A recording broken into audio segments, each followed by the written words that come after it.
orang berkesenian itu adalah mereka harus tidak begitu mereka harus bisa mempertahankan apa itu kesenian itu dalam wadah kebudayaan. Itu harus kita pertahankan. Kita harus peduli, kita harus berjuang, kita harus merawat itu. Jadi landscape itu di Balai Muda. Kalau kita ngomong cagar budaya di Balai Muda itu, kita tidak ngomong hanya sekedar gedung itu. Kita ngomong cagar budaya itu, kita ngomong landscape-nya.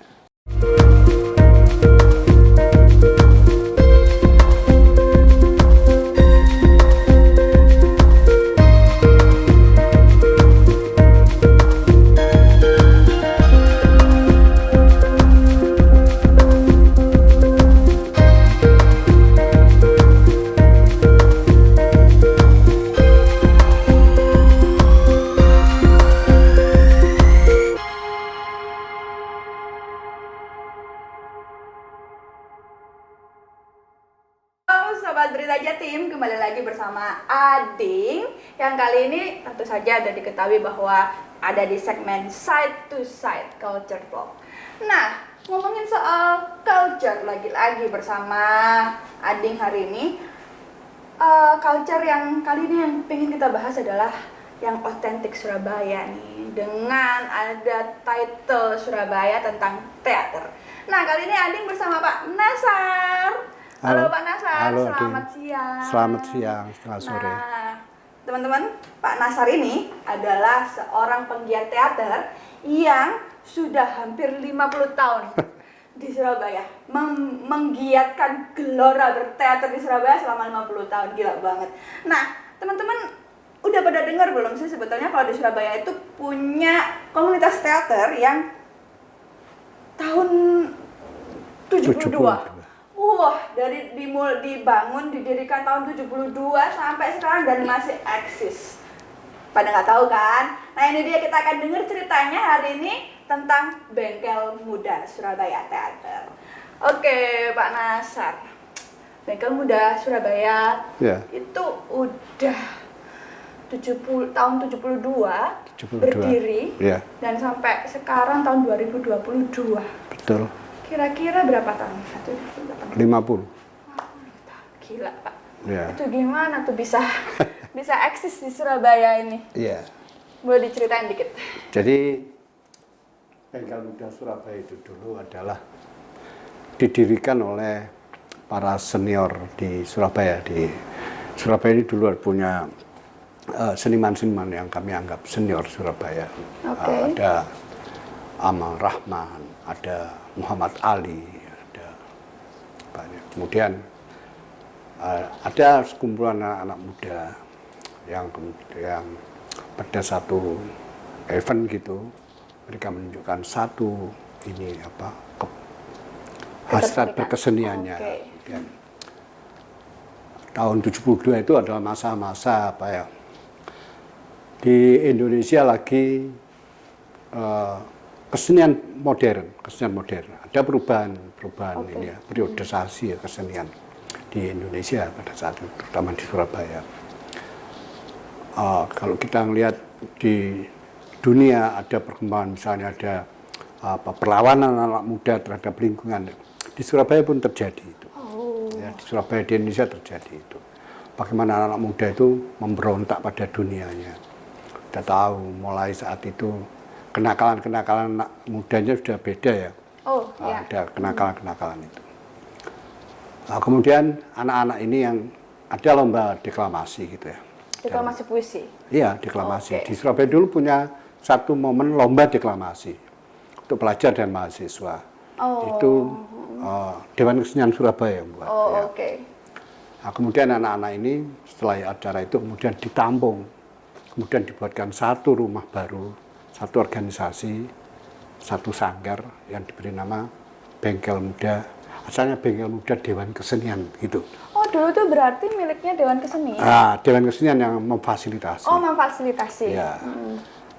Kemudian berubah, kemudian setelah ini berjalan, mulai mereka berdiri sendiri, lepas dari Dewan Kesenian. Mereka menjadi Bengkel Muda Surabaya. Independen, sudah lepas dari ini. Tapi Bengkel Muda Surabaya ini tidak begitu saja lepas dari ini. Bengkel Muda Surabaya ini masih dia menjadi satu sanggar dalam naungan Polda. Polisi. Polda. Oh, Ya, oke. ya. Jadi bengkel ini di apa ya? Jadi binaan gitu ya. Oke. Untuk menangkal Kenakalan kenakalan remaja, remaja. narkotik segala macam itu. Iya. Ya, meskipun tidak bisa kita pungkiri bahwa teman-teman itu memang ada yang cukup sedikit bergaul dengan itu. Ya, Makanya jadi di bawah naungan Polda. Ya, langsung di bawah ini Polda. Oke. Ya, dibina maksudnya begitu. Tapi teman-teman sangat berkarya dalam dunia kesenian. Kemudian bengkel itu ada teater, ada sastra, ada seni rupa, ada musik, ya, ada tari, kemudian ada kepemudaan. Kepemudaan itu ada belajar baca Al-Quran. Oh, ada belajar baca Al-Quran juga? Iya, Oke. iya, begitu. Nah, itulah mulai bengkel berkembang. Kemudian di sana ada yang lebih senior dari anak-anak itu, dari yang muda-muda ini, ada Ahudiat almarhum. Pak Ahudiat. Ya, kemudian ada Vincentius Jauhari, ada Bambang Sujiono almarhum. Ini sudah almarhum semua ini. Itu lulusan Bengkel Muda Surabaya semua? Semua bengkel muda Surabaya. Wow, luar biasa. Jadi kalau teman-teman tahu tuh nama-nama seniman beken di Surabaya yang lahir dan besar di Surabaya itu ternyata lulusan Bengkel Muda Surabaya. Wah, luar biasa. Terus Jadi, Pak, gimana lanjutin? Mulailah. Jadi Ahudiat yang banyak yang menjadikan bengkel ya, menjadikan aktor-aktor bengkel itu Ahudiat. Kalau kita ngomong teater bengkel, itu tidak bisa lepas dari Ahudiat almarhum. Ya. Ahudiat kemudian dalam perjalanannya banyak melahirkan aktor-aktor. Kemudian dari aktor-aktor itu banyak melahirkan sutradara-sutradara baru. Ya. Ada Hari Rumemper, ada Bawong SN, ada Amir Kia, jadi seperti itu. Terus bagaimana saat ini Bengkel Muda Surabaya itu lebih dikenal sebagai kelompok teater? Kan tadi banyak tuh, bahkan ada kelas ngaji juga. Iya. Gitu. Ya. Jadi kemudian apa yang ini di bengkel itu sebetulnya teater dan sastra. Teater dan sastra. Ya. Kalau kita ngomong sastrawan banyak, Sirikitsa almarhum, ada Rusdi Zaki, kemudian ada banyak beberapa teman ya, teman sastra. Itu bengkel, mereka berhimpun di bengkel. Kita dulu di bengkel itu ada gini, jangan sekali-kali nyoba tidur di bengkel. Oh, kenapa? Kalau kamu mau sekali aja tidur di bengkel, maka kamu akan jadi penduduk bengkel. Itu ya. Oh, gitu. Akan jadi penduduk Balai iya, Pemuda. karena mereka akan terus seneng tidur di bengkel gitu ya. Lebih sering. Saya orang Sidoarjo. Iya. Saya masuk bengkel tahun 75. Ya. Mulai SMA. Saya dulu SMA di Surabaya. Saya ikut bengkel, aktif di bengkel, di teater, sama di sastra, di musik. Aktif di bengkel.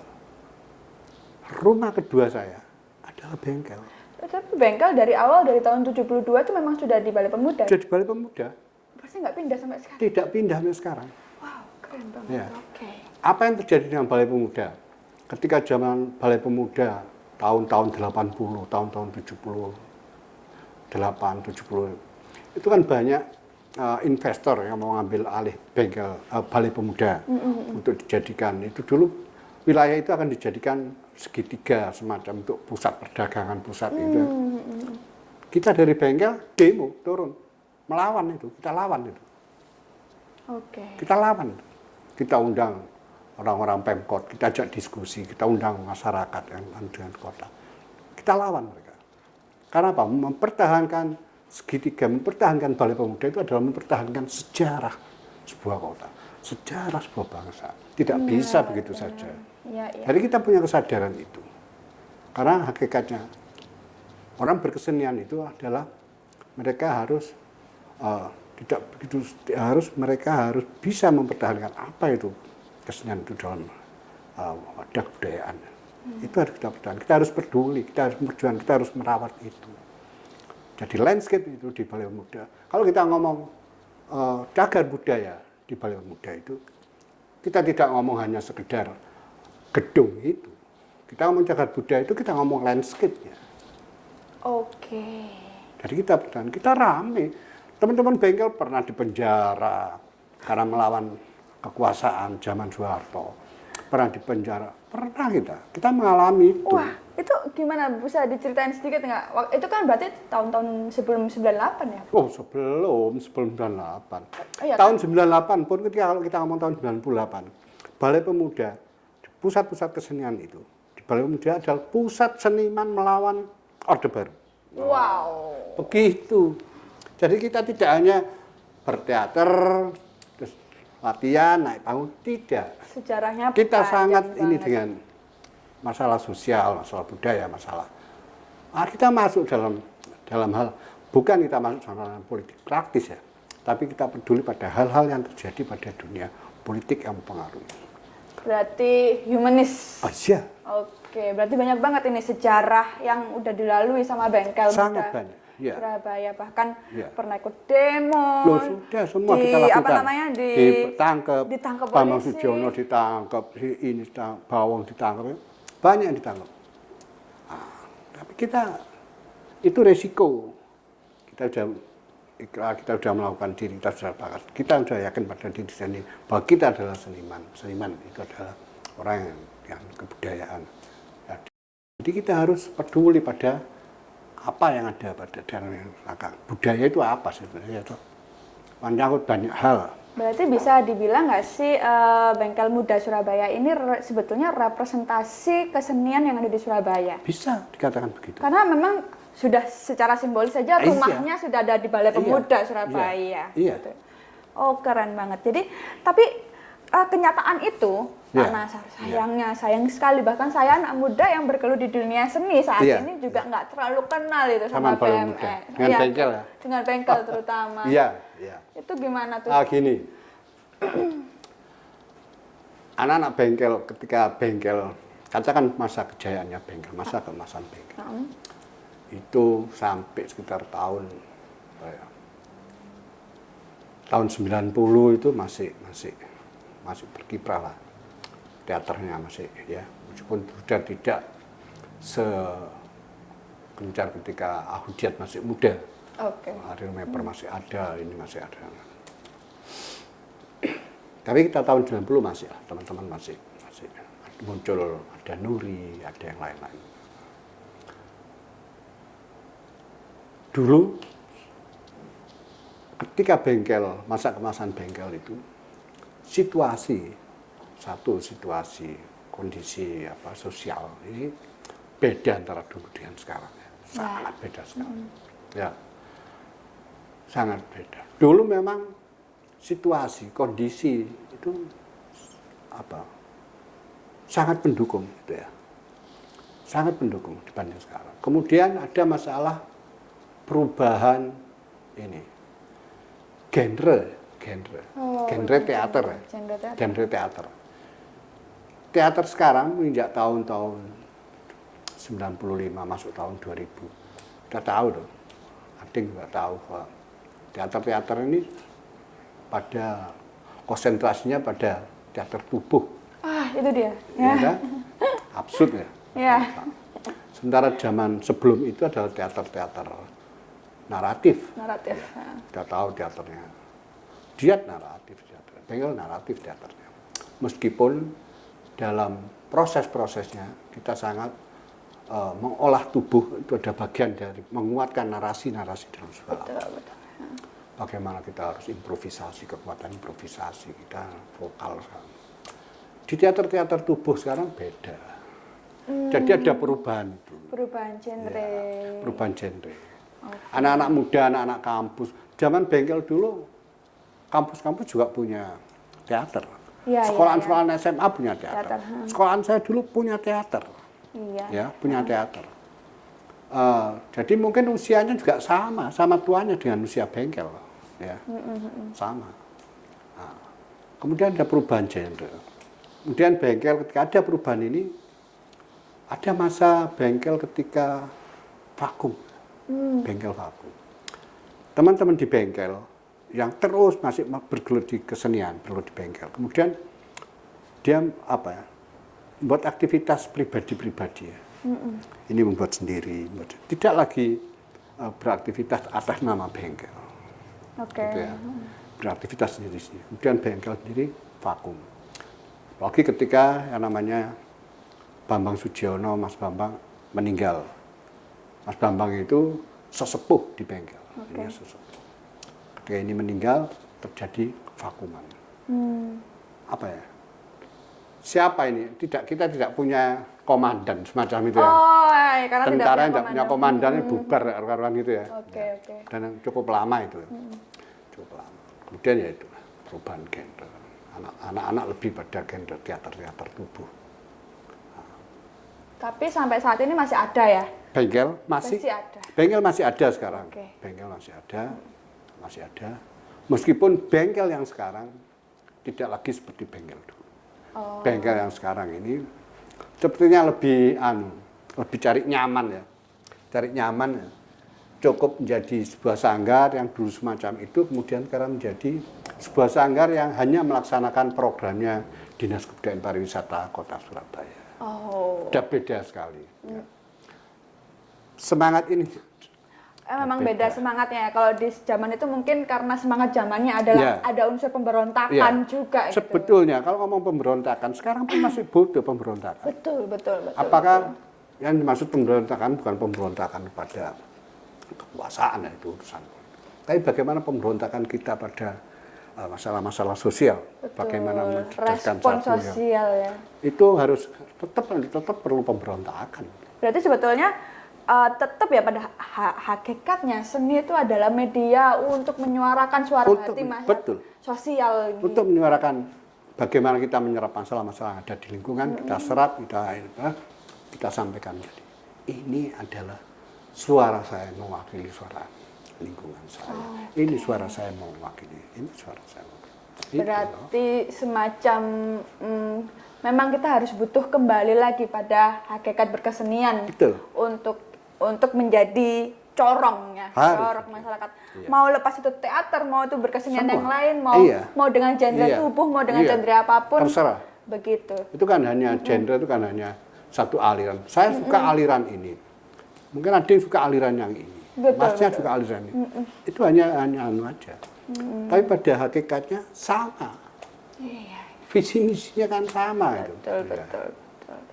Ada nggak sih teman-teman yang hari ini baru aja tahu kalau ada Bengkel Muda Surabaya gitu? Boleh nggak dikasih sedikit mungkin sepatah, dua patah kata untuk mengenalkan kembali Bengkel Muda Surabaya? Ya. Kalau saya mengenalkan bengkel sekarang ya karena apa? Ya itu bengkel sekarang itu jadi satu sanggar yang melaksanakan programnya Budpar. Jadi kalau mau tahu bengkel sekarang ya datang ke Balai Pemuda hari Minggu ya, mungkin hari Minggu biasanya latihannya sama. Tapi ya tidak akan ketemu teman-teman bengkel yang senior gitu ya. Yang senior sudah aktif sendiri-sendiri, punya kegiatan sendiri, berproses sendiri-sendiri, ada yang berproses musik, ada berproses teater, sastra, macam-macam. Sudah tidak lagi di dalam bengkel, teman-teman sudah. Tapi kalau ingin istilahnya tapak tilas, terus kemudian merecall kembali sejarah gitu. Bengkel masih ada gitu. Bengkel masih ada teman-teman gitu. Jadi dan bengkel mewakili semangat zaman bagaimana seniman-seniman Surabaya yang hari itu dan sampai detik ini mengeluarkan geloranya melalui berkesenian untuk terus jadi corong sosial gitu. Dan teman-teman, betapa insightful-nya hari ini percakapan tentang seni dan kalau ada yang tahu musisi aja. Ada Gomblo, ada Frankie, ada Leo. Ngepostnya di bengkel. Oh Tuhan. Ada Nanil suami. Ngepostnya di bengkel, mereka anak bengkel. Saya pun bermusik pun belajarnya sama mereka. Oke, jadi begitu teman-teman. begitu. Betapa sejarah bengkel ini luar biasa gitu ya. Jadi kalau teman-teman yang ngaku suka berkesenian dan sampai saat ini pengen berkesenian, coba kembali lagi lihat riwayat berkesenian yang ada di Surabaya dan kalian akan menemukan bahwa Bengkel Muda Surabaya sekeren itu. Oke, sampai jumpa minggu depan bersama segmen yang lain lagi di Side to Side Culture. Salam budaya. Terima kasih Pak Nasim. Salam.